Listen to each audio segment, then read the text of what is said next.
അപ്പോൾ നമുക്ക് ഇന്നൊരു ചക്കപ്പുഴുക്ക് ഉണ്ടാക്കി നോക്കിയാലോ. നമുക്കിത് നല്ല പച്ച ചക്ക കിട്ടിയിട്ടുണ്ട് കേട്ടോ, വരിക്കച്ചക്കയാണ്.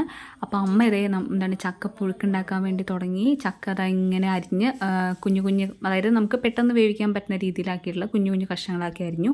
ഇനി നമുക്ക് അതിലേക്ക് വേണ്ട അരപ്പ് റെഡിയാക്കണം. അരപ്പിന് വേണ്ടി ഇത് തേങ്ങ ചിരകിയിട്ടുണ്ട്. അതിലേക്ക് കുറച്ച് വെളുത്തുള്ളി, കുറച്ച് കറിവേപ്പില, കുറച്ച് പെരിഞ്ചീരകം, പിന്നെ നമ്മുടെ എത്രയാണോ എരിവ് നമുക്ക് വേണ്ടത് അത്ര എരിവ്. നോർമലി എൻ്റെ വീട്ടിലെല്ലാവർക്കും എരിവ് ഭയങ്കര ഇഷ്ടമാണ്, എനിക്കും ഭയങ്കര ഇഷ്ടമാണ്. അപ്പോൾ നമ്മൾ അതനുസരിച്ചിട്ടുള്ള എരിവിന് വേണ്ടിയിട്ടുള്ള മുളകിടുക. എന്നിട്ട് അതെന്ത് ചെയ്യുക, ജസ്റ്റ് ഒന്ന് ചതച്ചെടുക്കാം. മിക്സിയിൽ ജസ്റ്റ് ഒന്ന് 2 തവണ ഒന്ന് തിരിതിരിക്കുക. നല്ലോണം അരിയരുത്, ഒരു ചമ്മന്തി പരുവത്തിലാക്കുന്ന രീതിയിലുള്ള ഒരരപ്പ്. ഇനി നമ്മൾ കുക്കറിലാണ് ഉണ്ടാക്കുന്നത്. കുക്കറിൽ ആദ്യം നമ്മൾ അരിഞ്ഞു വെച്ചിട്ടുള്ള ചക്ക ഇട്ടു, അതിൻ്റെ മുകളിലോട്ട് നമ്മൾ ഉണ്ടാക്കിയിട്ടുള്ള അരപ്പിട്ടു. എഗൈൻ അതിൻ്റെ മുകളിലോട്ടേക്ക് ചക്ക ഇട്ടു, ആവശ്യത്തിനുള്ള ഉപ്പ്, ആവശ്യത്തിന് വേണ്ട മഞ്ഞൾപ്പൊടി, പിന്നെ ആവശ്യത്തിന് ചക്ക വേവാൻ വേണ്ടിയിട്ടുള്ള ഒരു വെള്ളമുണ്ടല്ലോ, അത്രയും വെള്ളം കൂടി ഒഴിച്ചു കൊടുക്കുക.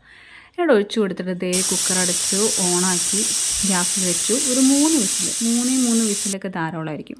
അപ്പോൾ 3 വിസിലടിച്ച് കഴിഞ്ഞ് കുറച്ച് നേരം ഒന്ന് വെയിറ്റ് ചെയ്ത്, ഒരു 5 മിനിറ്റ് വെയിറ്റ് ചെയ്ത് ആ ഒരു പ്രഷറൊക്കെ പോയി കഴിഞ്ഞിട്ട് നമ്മളിങ്ങനെ തുറക്കുക, അടപ്പിങ്ങ് തുറക്കുക. അപ്പോൾ ഒരു സ്മെല്ലിങ്ങനെ വരും, നല്ല രസമാണ്. ആ അരപ്പും അതുപോലെ നമ്മുടെ പുഴുങ്ങിയ ചക്കയും ഒക്കെ ഇങ്ങനെ മിക്സായിട്ടുള്ള ഒരു അടിപൊളി സ്മെല്ല്.